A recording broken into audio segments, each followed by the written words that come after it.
Bem, nós estamos aqui ao vivo com a professora Leda Paulani. Professora Leda é formada em Economia pela FEA, aqui da USP, e em Comunicação Social. Eu não sabia que a senhora era formada também em Comunicação Social. E ela é professora titular do Departamento de Economia e da pós-graduação em Economia aqui mesmo da Universidade de São Paulo. E sou professora da UFABC também. Ah, da UFABC. Isso. Tá certo. Professora Leda, a primeira pergunta seria assim: os governos do presidente Lula e da presidenta Dilma são os responsáveis por essa queda do PIB e pela queda do emprego que a gente tem vivido aí nos últimos 3 anos? O PT quebrou o Brasil? Olha, é muito difícil a gente fazer uma afirmação dessa. Os dados e os fatos não evidenciam isso, né? Ao contrário, ainda que erros possam ter sido cometidos, e eu acredito que houve erros na condução da política econômica, a gente teve uma coisa muito importante no meio desse período, que foi a crise financeira internacional de 2008, né? Essa crise, ela de imediato foi contornada de modo bem sucedido pelo presidente Lula, porque ele reduziu os impostos indiretos de alguns bens que têm alto poder multiplicador na economia, como os eletrodomésticos de linha branca, os automóveis, e aumentou muito o crédito, né? Ampliou o acesso ao crédito para os trabalhadores. E com isso, a economia acabou então reagindo bem. Quando ele deixou o governo, em 2010, o PIB tinha crescido 7,5%, né? O que é uma taxa chinesa, padrão chinês. Isto também porque, de fato, a crise demora alguns anos para chegar ao Brasil, né? Ela vai se aprofundando, as consequências dela vão se desdobrando, e ela vai tendo consequências também para os países emergentes, para os quais, em relação aos quais ela não tinha tido um impacto tão grande inicialmente, né? Então, o que aconteceu? A retração na própria economia americana começa a reduzir o crescimento chinês, né? E o crescimento chinês é vital para o nosso crescimento. Por quê? Porque a nossa exportação de soja, de minério de ferro, de petróleo, em boa parte é para a China, né? 80% quase da exportação de soja é para a China, quase 60% do minério de ferro é para a China, né? Então, a retração da China não só reduziu o volume das nossas exportações, como começou a reduzir demais o preço das commodities no mundo, né? Isso tudo junto deu um impacto naquilo que nós economistas chamamos de demanda externa líquida, né, desfavorável, e esse elemento do que a gente chama de demanda agregada, ele começou a bater pino, ele começou a ratear, né?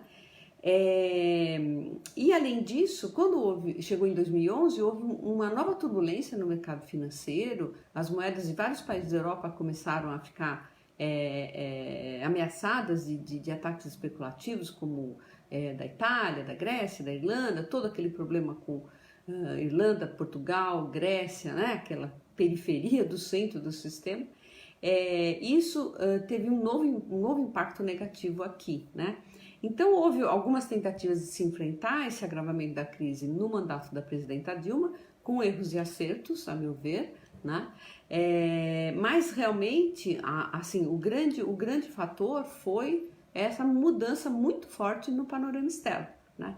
E quando chegou em 2015, acho que houve um erro da parte da presidenta Dilma de fazer uma política de austeridade, trazendo uma pessoa do mercado financeiro, que era o Joaquim Levy, e isso acabou aprofundando a crise, né?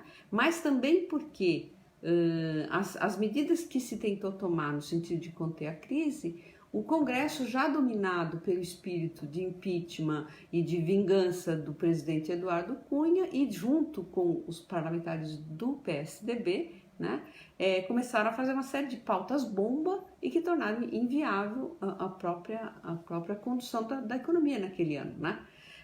Então, é muito complicado a gente dizer que o PT quebrou o Brasil, né? Não, realmente não foi o PT que quebrou o Brasil. O que quebrou o Brasil foi a crise internacional e a conturbação política interna mesmo, que nos anos de 2015 e 2016 gerou todo esse caos. Tanto é que em 2016, já praticamente inteiro, já sob a égide do impeachment, a queda do PIB foi igual novamente ao de 2015, com mais 3 e tantos por cento, né?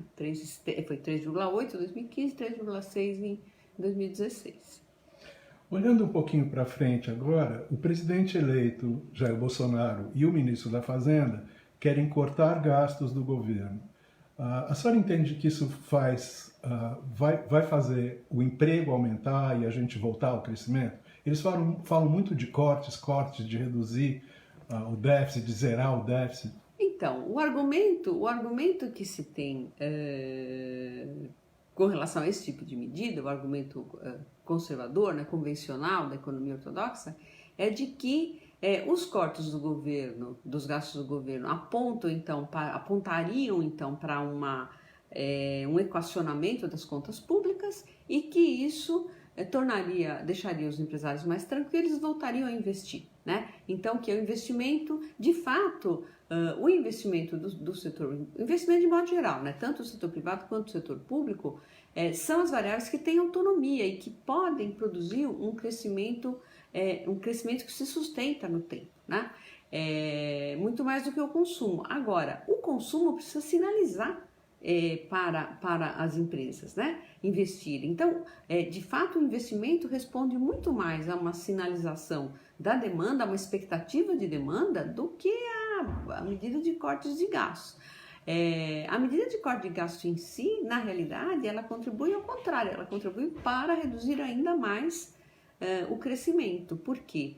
Porque o governo, quando ele faz políticas públicas, quando ele gasta recursos para comprar, por exemplo, remédios, livros, aparelhos cirúrgicos, enfim, tudo aquilo que ele utiliza, né, uniformes para os soldados, para os bombeiros, o que seja, veículos, né, tudo aquilo que ele utiliza para prestar os serviços públicos que ele oferece, ele está movimentando a economia, né?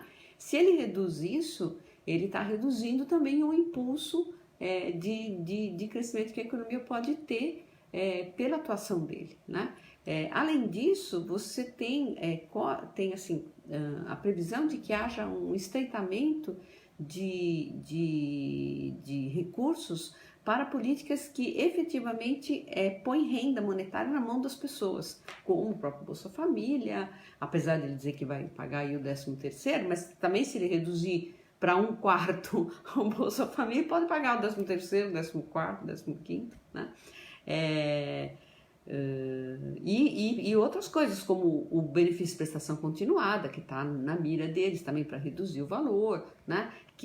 Todas essas são programas e políticas que colocam renda monetária na mão das famílias mais vulneráveis, que são as que consomem mais e cujo efeito multiplicador, portanto, desse gasto é muito maior na economia. Se você corta isso, né, numa situação em que a economia já está se arrastando, ela vai ficar pior, né? Uma curiosidade que sempre me perguntam é se é verdade que mais renda na mão dos trabalhadores impulsiona o consumo e isso seria melhor, por que o empresariado acaba apoiando medidas de mais austeridade, de cortes de gastos? Por que o empresariado apoiou a candidatura de Bolsonaro barra Paulo Guedes, e não uma política que colocaria a política prevista no programa do PT, do Fernando Haddad, era uma política que priorizava o aumento de emprego, medidas até emergenciais para aumentar o emprego, aumentar a renda, aumentar a Bolsa Família tal, como um modo de colocar a renda nas mãos das pessoas para que essa renda virasse consumo, para que isso revertesse em investimento e o crescimento voltasse. Por que os empresários apoiam o outro lado? Olha, eu acho que para responder essa pergunta, a gente primeiro precisa fazer um esclarecimento, né? De fato, você teve uma piora nas contas públicas, né? Esta piora das contas públicas é resultado da crise, né? Porque a crise faz cair muito a arrecadação e não faz cair tanto a despesa, porque você tem muitos gastos que são incomprimíveis no Estado. Então, funcionalismo público, a previdência, né?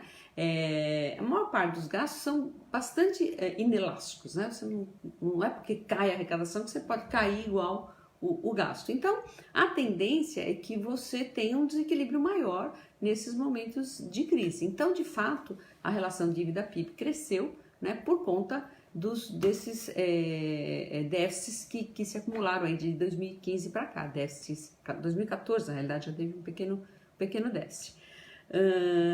Então, o que isso é o ideal? Não. Eu estou falando isso por quê? Porque muita gente acha que quando você defende uma política mais distributiva, de aumentar o consumo das classes mais baixas, etc., acha que você é um maluco que vai estourar né, que não tem responsabilidade fiscal e toda essa conversa que é, enfim, mais ideológica que outra coisa. Então, sim, temos um problema. Agora, como é que vai se resolver esse problema? Né? Ele vai se resolver com a retomada do crescimento e o aumento da arrecadação. Se você não aumentar a arrecadação, né, você corta, só que a arrecadação cai mais do que você cortou e o déficit aumenta. Né? Então tem essa primeira coisa para esclarecer. Responsabilidade fiscal, eu sempre digo, é obrigação.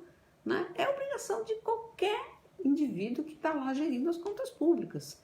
Né? Eu fui secretário de planejamento da Prefeitura de São Paulo, né? E eu dizia lá para o pessoal assim, ó, cada real aqui a gente tem que cuidar melhor do que a gente cuida do nosso próprio. Porque é público, não é nosso, né? É dinheiro da população. Então, estou falando isso porque há muita confusão, há muita ideologia envolvida aí nesse tipo de argumento, né? Agora, por que os empresários, então apoiam isso, né? E não apoiam a outra política? Aí eu acho que, assim, uma resposta possível aí, primeira, é que você tem determinados setores que estão mais relacionados com os rendimentos produzidos pela riqueza financeira e que eles são, digamos, se preocupam muito mais com o desequilíbrio das contas públicas do que o resto, vamos dizer assim, né? Então, com esses é natural, tá certo? Por quê? Porque se a dívida cresce muito, né? E eu não consigo produzir os resultados primários, que é o quê? Receita menos despesa do governo, com exceção dos juros, no limite eu estou colocando em xeque a remuneração daquela riqueza financeira, né? Eu estou dizendo que o Estado está apontando no sentido de não ter condições de pagar o serviço daquela dívida que ele está acumulando.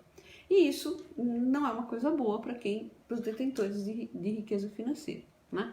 Para quem tem menos relação com a riqueza financeira, em princípio isso não deveria afetar muito, né? E, portanto, se deveria apostar mais numa política de retomada da economia, de retomada do crescimento, do que numa política que tende a engolir ainda mais o produto, né?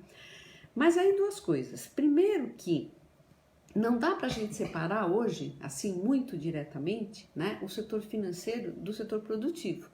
Porque não é a questão de o setor financeiro ser poderoso. No Brasil o setor bancário é poderosíssimo.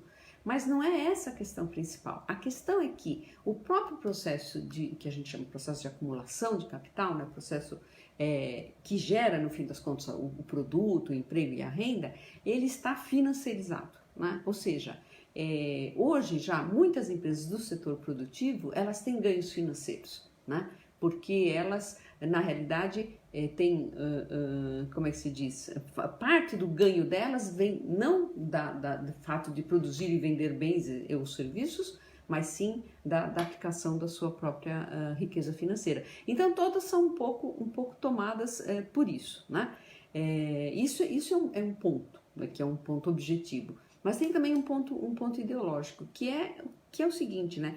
A visão convencional da economia, isso que a gente chama de economia ortodoxa, etc., é a visão que está na mídia 24 horas por dia. É esta visão, né? E isso há décadas já, há décadas. Então, existe, digamos assim, quase que uma santificação de determinadas coisas, que se não acontecem, parece que, né, vai ocorrer o inferno na Terra, né? Então existe um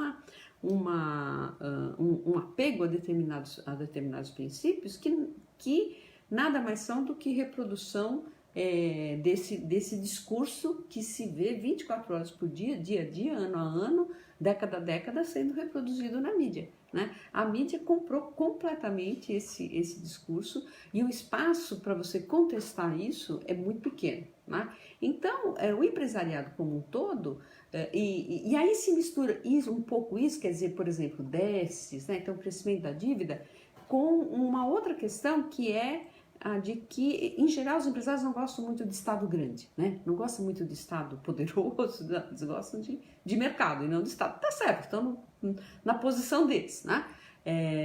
Então, como isso é visto como, digamos assim, resultado de uma interferência e de uma intervenção, de um gasto indevido do Estado, né? Então, o que se faz? Se vai contra isso, né? A partir de um determinado momento, no primeiro mandato da presidenta Dilma, por exemplo, ficou muito claro que os empresários, apesar de tudo que ela fez para reativar o investimento privado, os empresários estavam pulando fora do barco e estavam começando a engrossar o caldo de quem dizia que tinha que tirar, que etc, etc. Primeiro acharam que ela ia perder a eleição, mas ela não perdeu, e aí depois engrossaram o impeachment, né? É um pouco por isso, entende? Quer dizer, então tem um lado objetivo, e tem um lado que é de produção de cultura, de ideologia, né? Muita gente acha que a economia é feita de uma opinião só e exatamente, existe um pensamento só, um jeito só. A ideia é que existe uma teoria econômica correta. Não existe. A ciência econômica é das mais conflagradas que existe. A ciência social naturalmente porque a ciência social, a ciência humana, ela é uma ciência reflexiva, né? Ela não é como uma ciência natural. Ela é reflexiva, ela muitas vezes tem desdobramentos imprevistos, ela reflete opiniões que não têm a neutralidade que um cientista natural tem com relação ao seu objeto, né? Então, ela é uma ciência mais complicada. As ciências humanas e sociais são ciências mais complexas, né, do que as ciências naturais. Agora, a economia, em particular, ela é uma ciência absolutamente conflagrada. A história dela nos conta isso, né? No entanto, hoje, digo hoje, mas já faz 3 décadas pelo menos, no mundo e no Brasil, existe um conjunto de regras de política econômica que derivam de uma determinada visão teórica que é tomada como única e existente. Ela é tomada como a certa, correta, e qualquer um que ouse levantar a voz para qualquer daqueles dogmas, que são dogmas, né, que se acredita neles, o sujeito é massacrado, né, e a gente é marginalizado na academia, em vários lugares, porque, enfim, você está indo contra os cânones do que se julga que é a teoria econômica correta. Bom, queria como última pergunta saber da sua visão para os próximos tempos. Como é que a senhora está vendo o nosso futuro econômico aí 2019, 2020? Olha, aí a gente tem que levar em conta as questões internas e o ambiente externo, né? Internamente, eu acho muito difícil que em 2019, porque tem muito pouca coisa escrita no programa do Bolsonaro, né? É muito difícil saber exatamente o que é que vai ser feito. Um desencontro muito grande de informação, etc. E muito pouco detalhamento no programa. Então, a única coisa que diz é que acertando as contas e tal, então uma nova era de prosperidade acontecerá. Bom, se a gente olhar, né, pelo lado que eu julgo que é mais correto olhar para você desenhar perspectivas, que é pelo lado da demanda agregada, a gente não vê isso, né, claramente. Por quê? Porque primeiro, como a gente já falou, né, os cortes de gastos públicos, eles vão afetar justamente aqueles que têm menos renda e que são aqueles que gastam mais, né? Porque uma coisa é você dar uma renda monetária na mão de quem já tem renda monetária muito mais do que o suficiente para viver e ter o seu padrão de consumo, etc. Muito provavelmente ele vai aplicar isso no mercado financeiro, né? Ele não vai consumir. Quanto menor a renda do indivíduo ou da família, maior é aquilo que a gente chama de demanda reprimida. Então, cai um dinheiro na mão, vai para o consumo, né? Então, é evidente que se você corta gastos, né, você, por exemplo, se você não tem remédio nos postos de saúde, por exemplo, o que acontece? Porque cortou gasto. A pessoa ou vai ficar sem o remédio, ou o dinheiro que ela podia comprar uma outra coisa, ela vai usar para comprar o remédio, que antes ela não precisava, porque ela pegava no posto de saúde, né? E assim por diante, vários outros casos. Isso sem falar, então, daqueles programas que a gente mencionou, né? Que são esses programas que põem dinheiro, de fato, na mão das pessoas, que também está previsto uma redução e tudo mais. Então, por esse lado, pelo lado dos gastos do governo, é muito difícil a gente ter um comportamento dessa variável que seja positivo para o crescimento. Não só com relação aos gastos correntes, né, como também aos investimentos públicos. Os investimentos públicos estão estagnados desde 2014, praticamente, 13 praticamente, né? 12, 13, eles estão estagnados. E com essa política de austeridade, que também está sendo implementada já pelo Temer, né?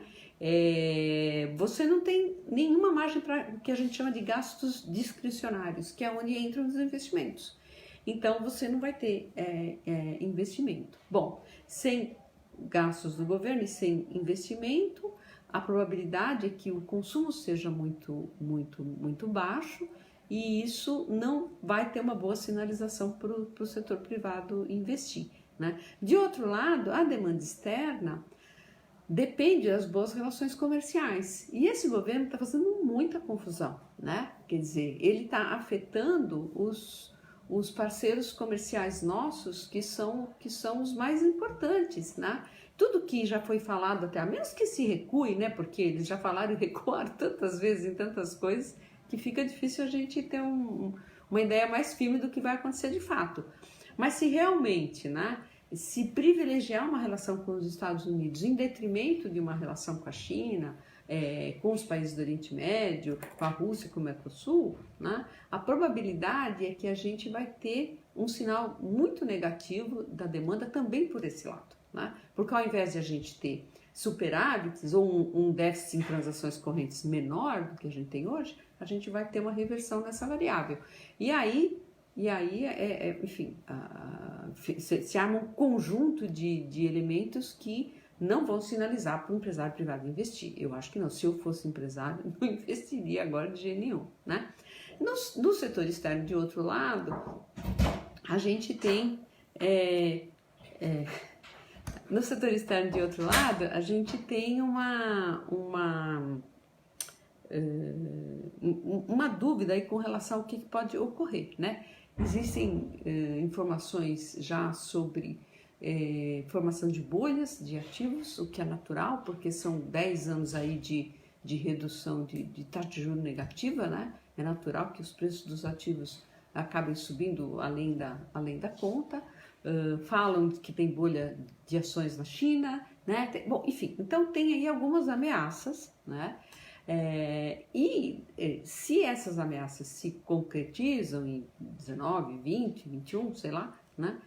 Pode ser uma grande tragédia, porque desta vez, né, a gente não tem muita visão de como que uma crise dessa poderia ser contida.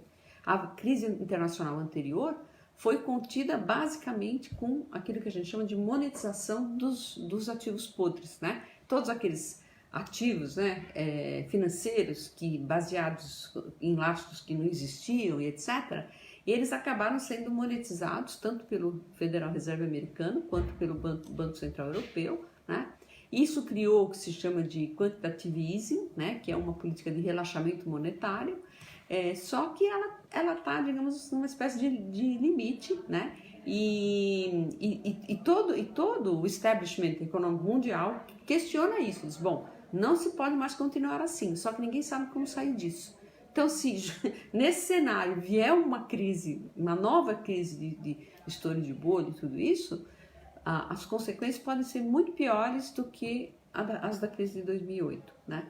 Esperemos que esse cenário não ocorra, né? Mas se ele ocorrer também, aí as perspectivas ainda ficam mais ruins, mais tenebrosas, né? Piores ainda. Tá bom. Professora, muito obrigado por sua atenção com os jornalistas livres. Imagina. Muito obrigado a todos vocês que acompanharam a entrevista. Até uma próxima.